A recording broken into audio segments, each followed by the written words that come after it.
ఈరోజు మా ఇంట్లో స్పెషల్ ఇడ్లీ ఉల్లి చట్నీ. చూడండి, ఉల్లి చట్నీ చేస్తున్నాను. మీలో ఎంతమంది ఇలాగా ఇడ్లీలో కాంబినేషన్ ఉల్లి చట్నీ చేసుకుంటారు చెప్పండి.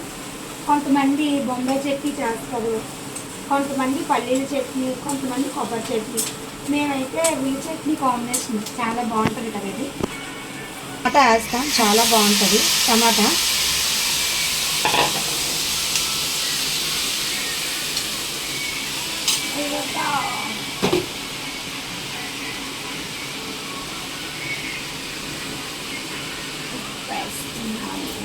మగ్గుతుంది మాట. ఇలా మూత పెట్టేస్తే ఇలా మగ్గుతుంది. తర్వాత ఇప్పుడు ఇడ్లీ చూడొచ్చు ఎంతవరకు వచ్చింది.